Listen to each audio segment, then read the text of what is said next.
The Fantasy Flow Podcast. Thinks Andy could beat up Myles Garrett. Anytime, any place, Myles.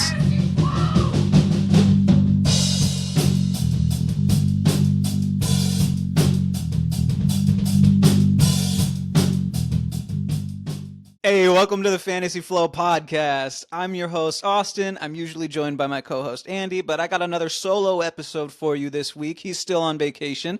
So with this week, I'm going to review every single game from week 2. There were a lot of action, lots of points, and I'm going to just give you my quick thoughts on every single game, and then we're going to preview week 3. I'm going to give you fantasy players I'm flowing in and out of my lineup, and then, we're going to update you on some game picks, so we got that.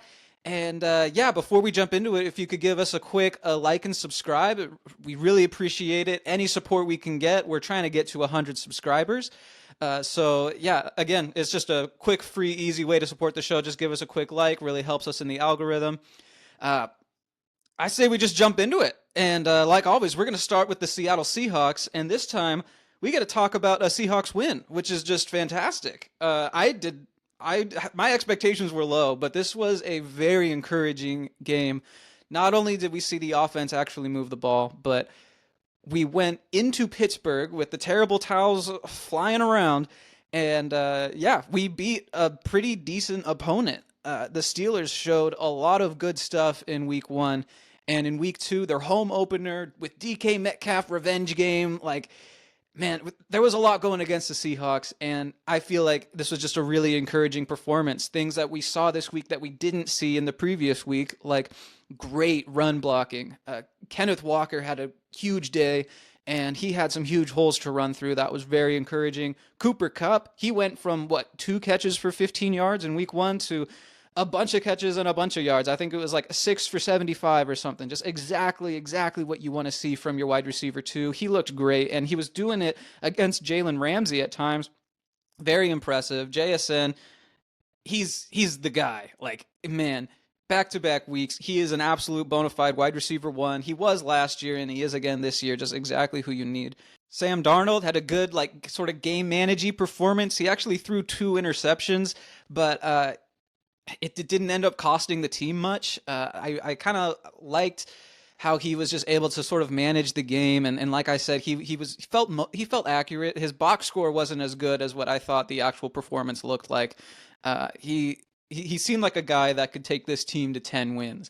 Certain metrics really like what he's done through 2 weeks. He's just, like I said, been kind of efficient, sort of game managey, and that's okay. I think that's okay for the most part, especially if the run game can do what it did on Sunday. That was huge. I will say it did feel like the Steelers kind of beat themselves more than the Seahawks beat the Steelers. There was a lot of things to like, and I hopefully my positivity is coming through, but I can't not say that, that was a fluky kickoff touchdown that the Seahawks were just really fortunate that the Steelers rookie running back Johnson, he doesn't field the kickoff, even though it landed in the landing zone, and the Seahawks recovered in the end zone for 7. That was after the Seahawks kicked a field goal, so it was basically 10 points in the span of a few seconds, and that ended up being the difference. So, it felt like the Steelers beat themselves. It wasn't just that; it was other things, self-inflicted wounds, penalties, but like I said, an encouraging performance, and it was on the road, which isn't really out of the ordinary at this point. The Seahawks had a much better record on the road last year, and that seems to be continuing this year, which is a bummer for the home fans. Hopefully they can turn it around. They host the Saints next week, so boy, hopefully we get a home win there. But that was some really good stuff from the Seahawks. All right, well, there were 15 other games this weekend, and I'm going to give you my quick thoughts on all of them for the NFL, for fantasy football. Here we go. We're going to start off with Thursday Night Football, Packers versus Commies. The Packers defense just feels like the story of the game here. Perhaps the story of the season with the Micah Parsons edition. Wow, they look tough, even against Jaden Daniels. Rushing quarterbacks, dual threat quarterbacks have really been the Achilles heel of the Packers defense for years, it feels like. And Jaden Daniels was totally neutralized. And, he played the whole game, but he did injure his knee. Their he's questionable for this upcoming week, so that's something to monitor. But man, for this game, we saw some good things from Terry McLaurin. He was more involved. He just happened to not score a touchdown. I'm not really concerned about Terry McLaurin moving forward. I would keep him in your lineup. I think against a lesser defense, I like his involvement, and he's due for a touchdown. So not super concerned there, but huge concern, obviously, for Austin Eckler. I mean, he tore his Achilles. He's done for the year. Super sad for a dude who is just a great dude, great for the fantasy football community, underdog. Like there's so much to love about Austin Eckler. It was a real shame that he went down. And yeah, I know I have him on multiple teams, and that's just a bummer all around. It's a bummer for the Commanders, too, because they let go of Brian Thomas Jr., and now they lose Austin Eckler. And so it's just Bill Krosky left and like some other, I don't know, McNichols, Rodriguez, like just, I don't want to say scrubs because those guys are decent in their own right, but they're not going to beat NFL defenses on the regular. So they're going to rely heavily on Bill Krosky, and the hype train just cannot be stopped with this guy. Like every single week, it's just Bill Krosky, just like raising, just shooting up rankings, even on a day where he does hardly anything. It's just the hype train can't be stopped because the reality is with Eckler going down, he's going to see more passing game work. So he's going to look like a workhorse running back for an above average offense that the Commanders still have when they're not playing the Packers. So, we'll see what the Commanders look like next week. I don't know if Jaden Daniels will play, but yeah, Bill Krosky, man. Whew. Next game, Giants-Cowboys. This game was nuts. This was an absolute offensive explosion. The two worst teams in the NFC East just battling over a week 2 win. I don't know what this really means moving forward. This feels like kind of an isolated event. That's my take on it. I'm not gonna chase this Russell Wilson performance for fantasy, but man, at least we know Malik Neighbors is that guy. At least we know that this is possible. That's very good to see. And then on the Cowboys side, that offense looks legit. This is back-to-back huge Javonte Williams games, but I think the biggest takeaway that you can take from this game, like I said, I think this offensive explosion was kind of an isolated event, but boy, Cam Scatterbo had more rush attempts than the rest of his team combined. I thought that he would take over this backfield at some point this season. It looks like it might already be happening going into week 3. So, arrow up on Scatterbo. Next game, Rams-Titans. The Rams rolled. I mean, they were huge favorites, and they took care of business. Not real much to say. I don't know. It's rough to start a Tennessee Titan for fantasy football until we see some actual improvement. That's just, man, I mean, I kind of like some of the things that Cam Ward's doing, but it's just the coaching, I don't know what it is. It's just not coming together. And we'll talk more about the Titans offense later. Next game, Bills-Jets. Boy, Justin Fields was one of my starts of the week, and he got concussed. So that's a shame that we didn't see what he could do for 4 quarters, especially with that negative game script. Felt like he was going to be slinging the ball a lot in the second half, and it just didn't happen. It was really sad, honestly. The story of the game was basically James Cook and penalties against the Jets. It was just a horrible game. I don't know what to tell you. Yikes. But bad Josh Allen game. RIP to those who had him in like a chopped league. It was just crazy. Like a lot of big plays were taken away because of penalties. Big plays that would have been completed, but the Jets, pass interference or whatever it was like that's just how the Jets would have rather lost, and the Bills just went down the field thanks to James Cook and penalties and not Josh Allen, which was unfortunate. But again, I think that's an isolated event. The next game we're going to, a lot more fun. That was Pats versus Finns in the other AFC East matchup. Boy, this was really fun. Like I said, to see Tyreek Hill back in it. The Pats offense was moving, but I still have questions when it comes to fantasy football. I mean, the offense for the Patriots was moving thanks to Ramondre Stevenson and not Travion Henderson. So that's a little concerning. I think they were worried about Stevenson's fumbling issues, and he hasn't fumbled yet. So it's like, is this his backfield for a few more weeks? I would be worried about starting Travion Henderson because the Pats put up like 30 something points, and Henderson just wasn't really involved at all. So that's a little worrying. And then like Tua just still doesn't look like that guy. He threw another interception. Um, yeah, Achan really carried the offense, it felt like. So I still worry about the Dolphins, even though they did score some touchdowns. They moved the ball. Tyreek Hill had an explosive play for the first time in a long time, which was great to see. But man, yeah, still lots of concerns there. Speaking of concerns, this next game, holy cow, Jags versus Bengals. Joe Burrow got hurt again. Look, this is really sad for Bengals fans. It's sad for NFL fans. It's sad for, the talking heads at ESPN that can't stop talking about Joe Burrow. Though they probably will still talk about Joe Burrow. They'll find a way. But yeah, this is huge. He's going to miss like 3 months. And it's especially a shame because the Bengals are 2-0 somehow.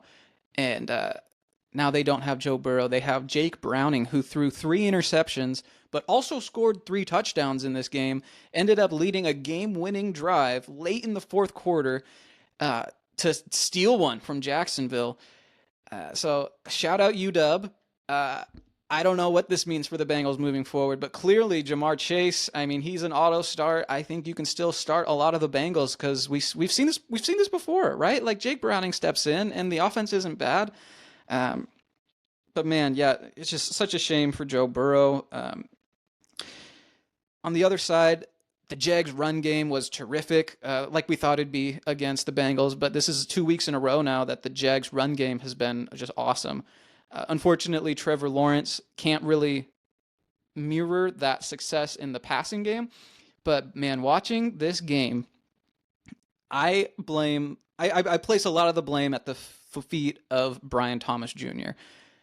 This is back-to-back weeks where he has so many targets and hardly any catches. And if you watch the highlights, these are mostly Brian Thomas Jr.'s fault, which is so weird because he had such a great rookie year. But honestly, like, I encourage you guys to go watch them because there are multiple plays where he shies away from contact and doesn't catch the ball. They lead to interceptions, just really hurting the offense. This is back-to-back weeks now. And you can say they're hospital balls and that is Trevor Lawrence's fault, but like, this is football, man. Like, I'm sorry, you have to at least make an attempt at this ball. Otherwise, it's going to get picked. Like, it's kind of crazy. We're seeing a lack of effort from Brian Thomas Jr. I love the kid coming out of college. I loved him last year.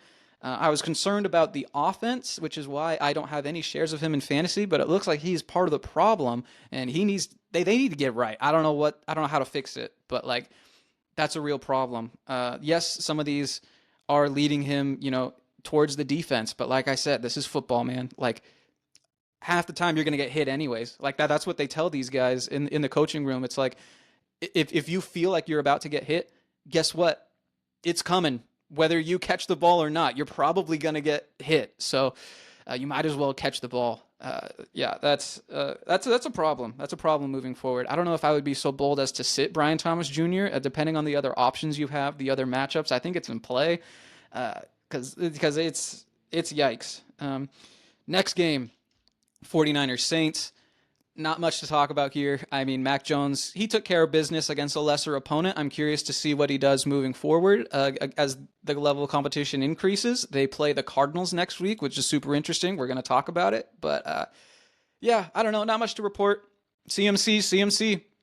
If he's healthy, he's killing it. So yeah, they did just enough to beat the Saints. And on to the next one. Ravens-Browns. Lamar Jackson is that guy. Okay, right now Lamar leads the league in total touchdowns, and he has 0 turnovers through 2 weeks. So it's way too early to start talking MVP, but man, I mean, Lamar he's picking up exactly where he left off. He's exactly the guy we thought he was. And yeah, I know the Ravens are 1-1. They had a tough loss in week 1. They totally rebounded. This is exactly what they needed. Bummer of a game for Derrick Henry. Bummer of a game for fantasy in general. I mean, who caught those 4 touchdown passes for the Ravens? 2 went to the rookie, Devontae Walker. And then the other two, I'm pulling it up right now. Oh my gosh. DeAndre Hopkins scored a touchdown and Tylan Wallace scored a touchdown. Like, not the guys you started for fantasy. So hopefully this is fluky, but what's not fluky is Lamar Jackson. He's that guy. So yeah, on to the next one. Hopefully the guys that you actually started, like Zay Flowers, can find the end zone. Derrick Henry can find the end zone. Again, I think that's kind of an isolated event. Next game, Cardinals versus Panthers. Kind of ho-hum game, kind of exactly what we thought. A little concerning, though. The Panthers actually did have a chance to win this game at the end. The Cardinals just gave them too many chances.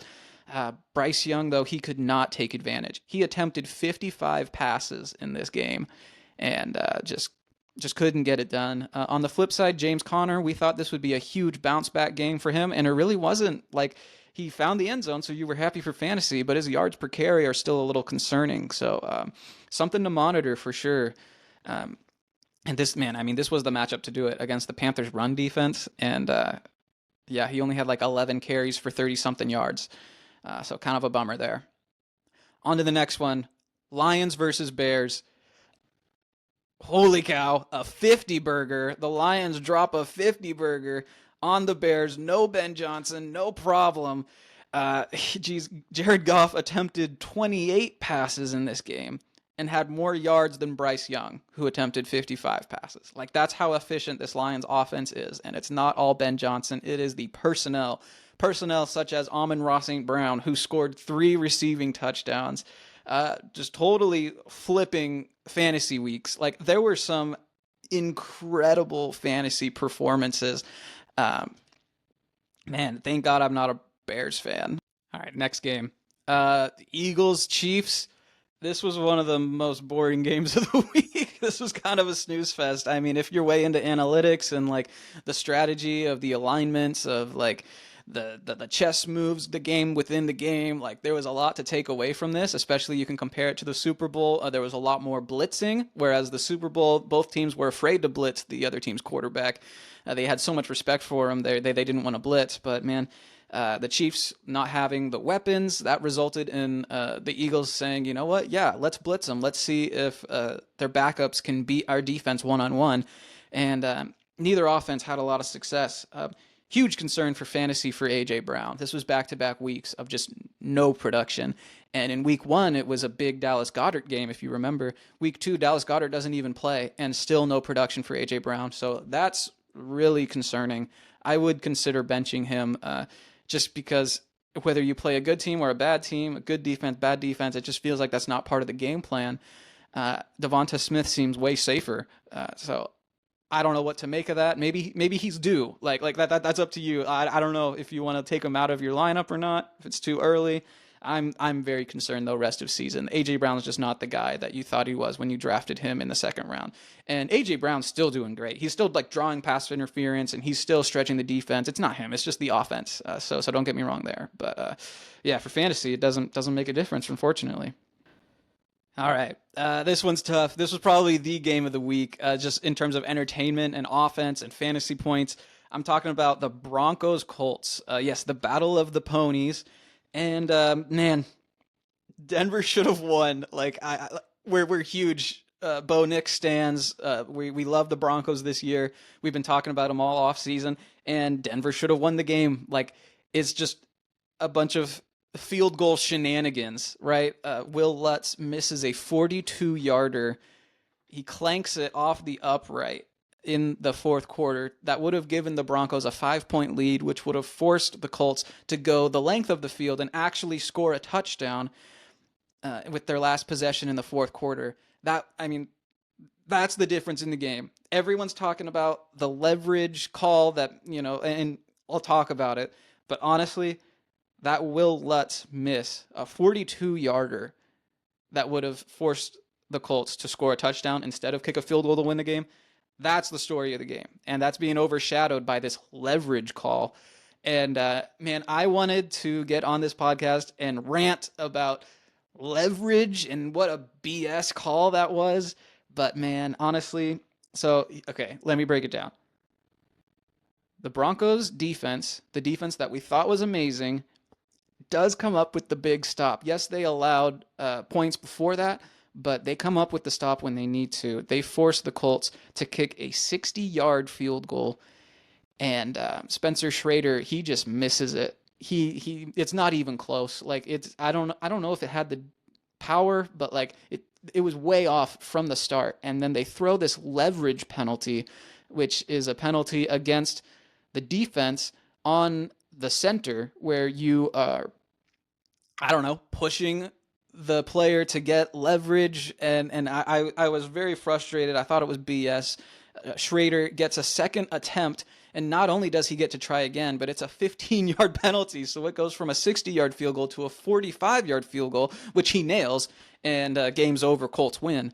But honestly, that replay of the leverage call, you can see the Broncos defender put his hands on top of the back of the center as soon as he snaps the ball and pushes him to the ground. And I've never seen that before. That's just that. It looks against the rules when you look at it, and he just pushes him down so that his teammate can jump over him. That's not in the spirit of the game. That's why the rule exists. So I want to hate that penalty call, but it was kind of obvious, and it's in the rule book. The teams know they can't do that, and he did that. And look, his teammate didn't even come close to getting to that kick. It was really bad all around. Was it ticky-tack? Yes. 15 yards closer and you get a second try. Is that like ridiculous? Yes. But like, it's in the rule book. They should know not to do it, and they totally did it. It was very blatant. I hate that. And if Will Lutz makes his 42-yarder the drive before, then they're not attempting a field goal because they're down by 5. So that's just really disappointing that so much field goal shenanigans marred what was otherwise a great game. I want to talk about this Colts offense, and I think we need to start talking about the Indianapolis Colts as a real contender. Maybe not at the level of like the Bills Ravens, but I think they have one of the best collection of weapons in the entire NFL. Tyler Warren, their tight end, is that dude. I love Michael Pittman as a wide receiver 1, especially when he's surrounded by all these other great receivers. Josh Downs does his thing in the short to intermediate routes. Alec Pierce is one of the best field stretchers in the game. And in this game against Pat Surtain, where Pat Surtain kind of mostly shut down Michael Pittman, those other players were able to shine. Josh Downs had a huge bounce back performance after week 1. Alec Pierce did his thing on a couple of just real nice deep balls from Daniel Jones. We saw the ever rare white on white crime out there with Alec Pierce going up against Riley Moss. That was really fun to see. And shout out Daniel Jones. I don't know how much credit to give him, but like he's doing his thing. Like, I don't know. This is the best Daniel Jones we've ever seen. I don't know how sustainable it is, but yeah, I got to start really recalculating in terms of the game picks, in terms of projections, start sit decisions. Like Daniel Jones, you can absolutely start him for fantasy. He's on the trade block, like in pretty much every one of my fantasy leagues. Whoever happened to pick him up after week 1 or whoever drafted him with their last pick, they're like, what can I get for this? Like they're so excited about the fantasy points that Daniel Jones is putting up. Whether to start him or not, that depends on who else you have. What are your other options? But I think he's definitely in play because I just love this group of weapons. And of course, Jonathan Taylor out of the backfield, he looks terrific. I don't know what else to say. Against the Broncos defense, he had a hell of a game. So yeah, arrow up on the Colts, even though the Broncos should have won that game. That was a ton of fun. What was not a ton of fun was this next game we're going to talk about, Vikings-Falcons. Both defenses did their thing. This looked like a game that featured 2 rookie quarterbacks, and it basically did when you think about it, because both quarterbacks have had fewer than 5 NFL starts. Like, I think Penix has 5 NFL starts, and of course McCarthy only had the 1 before this. So yeah, just very inexperienced quarterback play, great defense. We knew the Vikings were going to bring it, but the story of this game to me was the Falcons defense. the improvements that they made this offseason to actually go and get a pass rush, that showed up in a huge way. They got a huge win, and I'm very high on the Falcons' defense this year. Relative to expectations, I think. They're not like top 5, but like most people, when they think of the Falcons, they think of a bad defense, and that's just wrong. Like, you got to flip that right now, because the Falcons, it's going to be like a platoon of defense. I think with the coaching and the personnel, they're finally going to have a terrifying defense this year, and I think they're going to give the Bucs a run for their money in that division. Speaking of the Bucs-Texans, these were 2 great defenses again, and one of the quarterbacks rose to the challenge, and the other one did not. C.J. Stroud looked bad. I know his offensive line is bad, but like his passes looked inaccurate, and it was not fun as a Nico Collins fantasy manager. He just couldn't get anything going. Nick Chubb looked okay, but he didn't get enough carries to be relevant for fantasy, it felt like. But man, on the other side, Baker Mayfield, like I said, he rose to the challenge. He orchestrated a game-winning drive at the end, and just very accurate. Connected with Emeka Egbuka again. That dude looks like an absolute steal, but we'll see when Chris Godwin comes back. You got to remember that. Now's maybe a good sell high for Emeka Egbuka. But I love what I saw out of the Bucs, even though they only scored 20 points. That's just because the Texans' defense is so great. It's good to see that Baker Mayfield can still move the ball even against the best of defenses. Final game, Chargers-Raiders. Was that Geno Smith's worst game in his career? Like, it was so bad.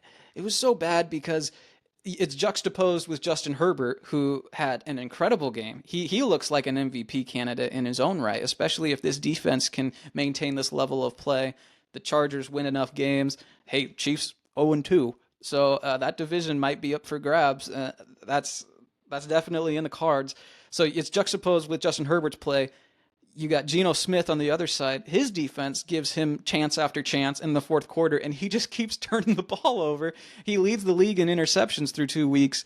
I don't know if that's sustainable or not. It's concerning. The fact that I don't know if he's going to be able to sustain Brock Bowers and others for fantasy this season. That's really concerning that he keeps turning the ball over.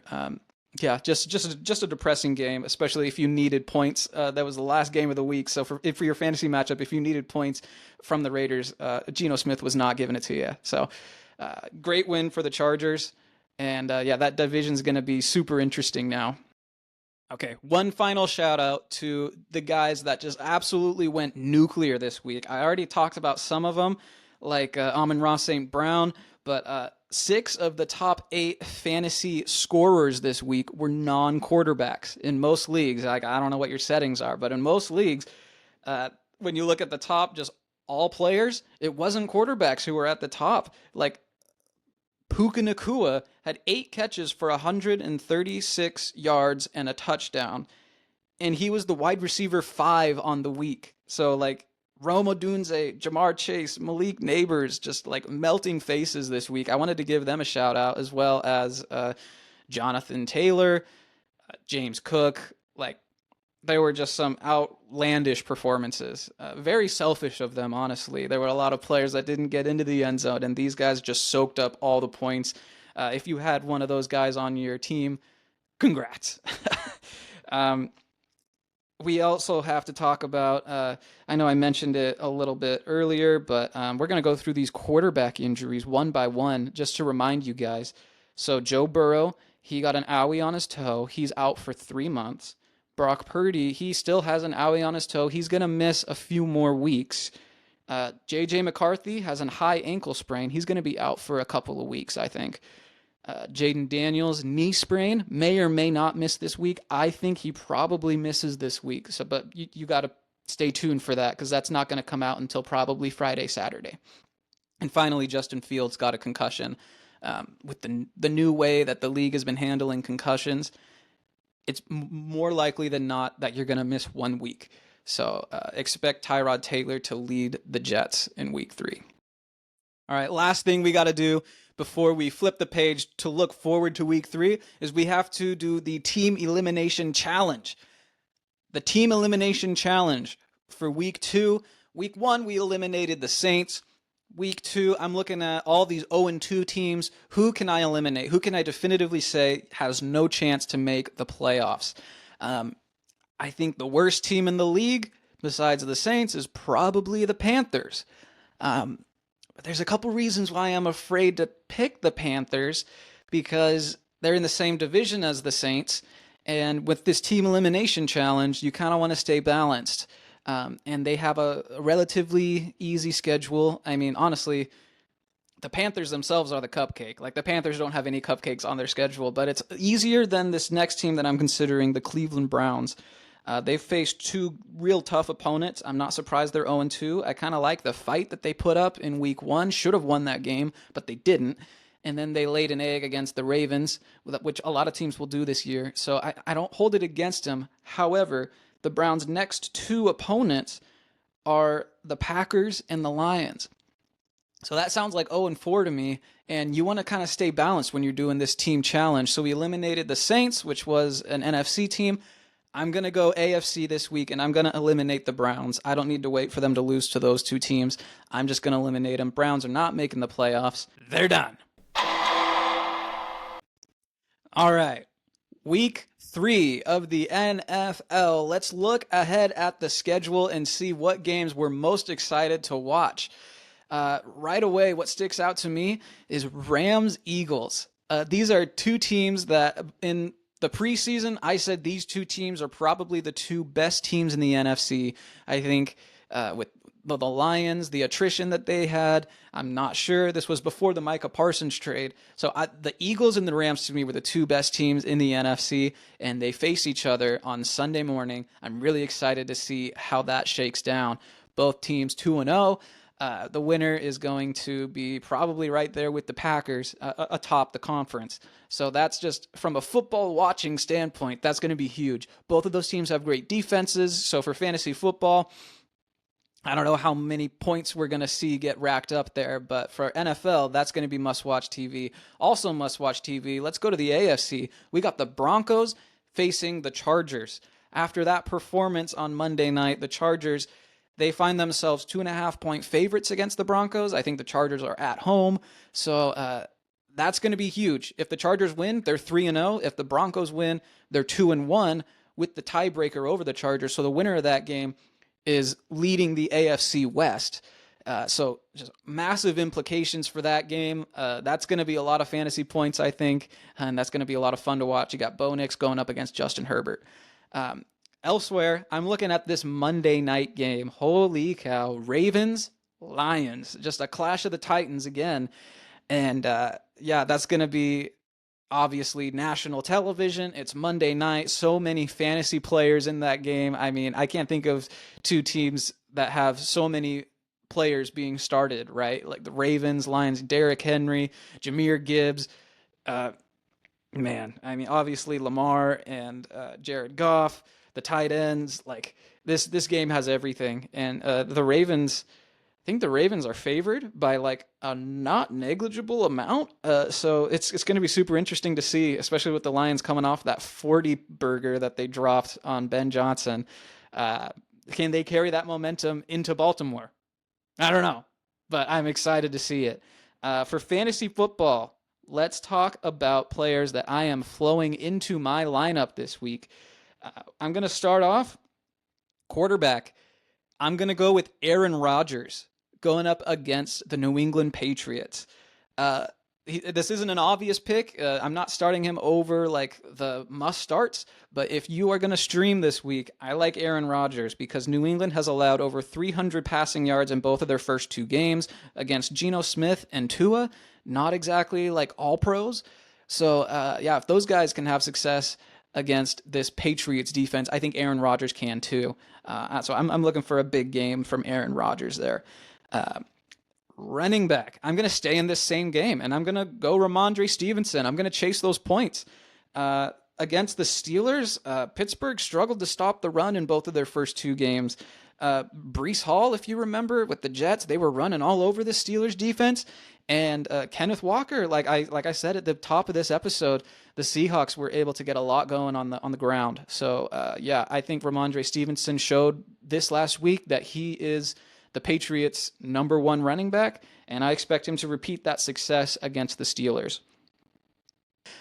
Last player I'm flowing into my lineup this week, I'm going with Juwan Jennings, the receiver for the 49ers. He's going up against the Cardinals this week, which is a beatable secondary. Man, he's clearly healthy, and he's clearly the number one receiver for this 49ers team. Say what you will, but man, Mac Jones can spin it. I expect him to do so against the Cardinals. I wasn't sure, honestly, in his first game back from injury, but he looked phenomenal, and I'm not hesitating to put him into my lineup. Players that I'm flowing out of my lineup in week 3. We are going to start with running back, and I'm going to go with Tony Pollard versus the Colts. Is he the workhorse back? Yes, but does that translate for fantasy points? Not always. Indy's offense can't be stopped. This is going to be a passing game script for the Titans. And Tony Pollard had 0 catches in a similar situation this last week against the Rams. They needed to throw to catch up, and that just didn't include Tony Pollard at all. So I'm sitting him against the Colts. Wide receiver, I'm going with Brian Thomas Jr. I think you can bench him. It was that bad.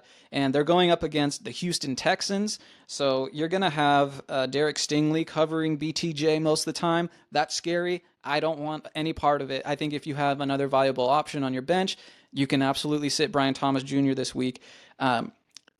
T-Law was targeting guys like De'Ami Brown and Brenton Strange over Brian Thomas Jr. Plus, he has a minor wrist injury. I don't know how real that is, if he's played through it or if he's going to play through it or when it happened, but that's on the injury report is a wrist injury for Brian Thomas Jr. So all that combined, I'm just like, no, I'm staying away. And speaking of staying away, last guy I'm flowing out of my lineup is Evan Ingram. This was a guy that I was very excited about, but he had a calf injury. He said he'd play through it, and he did, but he didn't. He only played about 40% of the snaps this last week, and backup tight end Adam Troutman actually caught a touchdown. And I don't know, man. I don't know if it was a 1-week thing or if he's still going to struggle with this calf injury. I'm going to put him on my bench, look for another option, and wait until I see some improvement there in the snap count and the production. All right, lastly, we have the Fantasy Flow Face-Off, which is a pick'ems competition against the spread between my co-host Andy and I. And again, Andy's on vacation, so last week he submitted his game picks, and he went 3 for 3 in a big spot. He needed that. He got the Panthers covering 6.5 points, kind of snuck in the back door there, but a good call.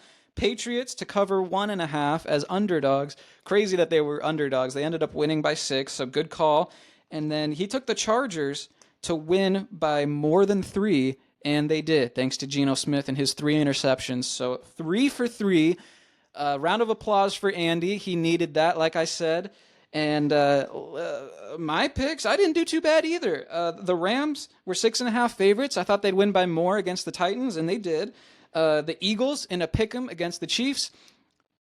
Look, they beat them in the Super Bowl. They beat them here in week 2. That was pretty easy layup. And then I picked the Broncos to win by more than 2.5 against the Colts. And they would have if Will Lutz didn't miss that field goal. I still went 2 for 3, so that means we're even through 2 weeks, Andy and I. So let's see what we got for week 3. Andy gave me his picks, and they are as follows.